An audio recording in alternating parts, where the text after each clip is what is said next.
चलिए आज बात करते हैं आलोक धनला की एक बहुत ही मशहूर कविता पतंग के बारे में। ये कविता सिर्फ बच्चों और उनके खेल पर नहीं है, बल्कि ये सपनों, उमंगों और बेखौफ बचपन की एक बेहद खूबसूरत तस्वीर है। सोचिए, जब हम एक पतंग को देखते हैं तो हमें क्या दिखता है? कुछ रंगीन कागज, बांस की पतली पतली तीलियां और एक धागा। पर क्या ये सच में सिर्फ इतना ही है? नहीं, बिल्कुल नहीं। असल में ये उससे कहीं ज्यादा है। ये एक सपना है, एक ऐसी उमंग है जो आसमान की ऊंचाइयों को छू लेना चाहती है।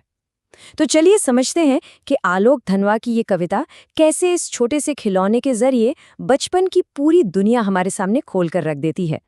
तो इस सपने को शब्दों में पिरोया किसने है? उनका नाम है कवि आलोक धनवा।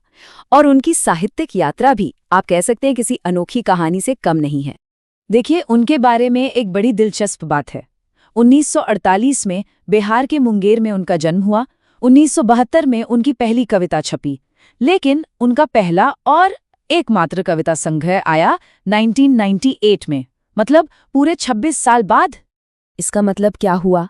मतलब ये कि उन्होंने लिखा तो बहुत कम, लेकिन जो लिखा उसमें इतना दम था कि 70 के दशक की उनकी शुरुआती कविताओं ने ही उन्हें जबरदस्त लोकप्रियता दिला दी। हालत ये थी कि कई कविता प्रेमियों को तो उनकी कविताएं जुबानी याद हो गई थीं। उनकी सोच की गहराई, वो आपको उनकी इन पंक्तियों में साफ दिखेगी।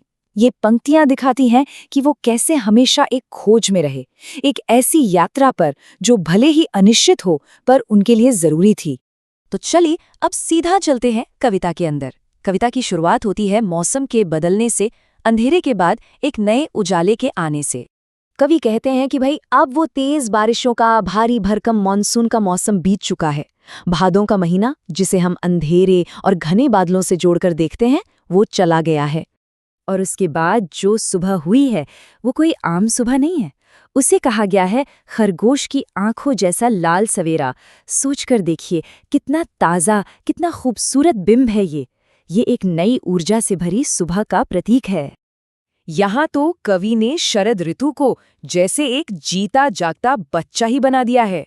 ऐसा लगता है जैसे शरद एक बच्चा है जो अपनी नई चमकीली साइकिल पर तेजी से आ रहा है और जोर जोर से घंटी बजाकर पतंग उड़ाने वाले बच्चों को बुला रहा है। तो मौसम साफ है, आसमान तैयार है और बच्चे भी। अब आती है कविता की जान, बच्चों और उनकी पतंगों की वो नाजुक सी दुनिया।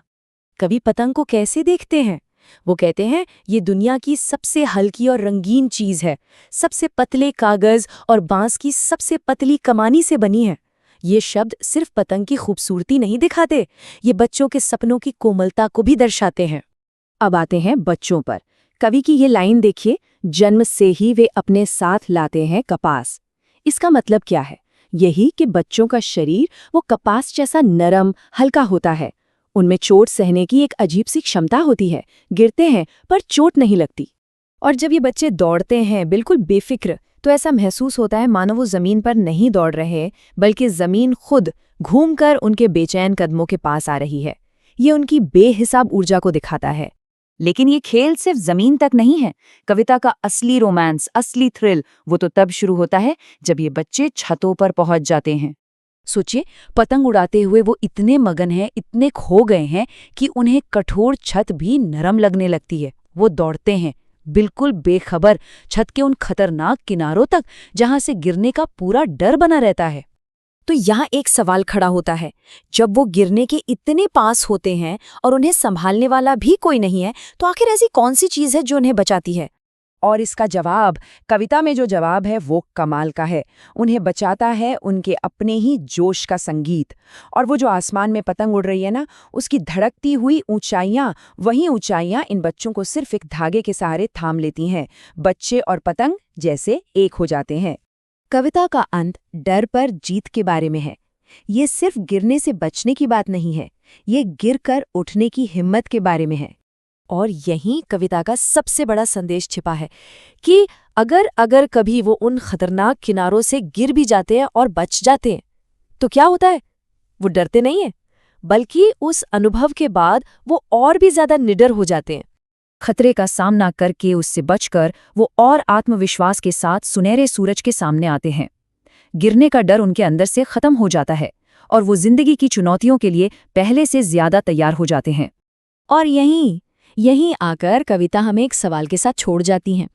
क्या हम सब भी उन बच्चों की तरह हर अंधेरे भादों के बाद एक नई शरद की उम्मीद रखते हैं? क्या हमें भी गिरने के बाद और निडर होने का हौसला है? सोचने वाली बात है।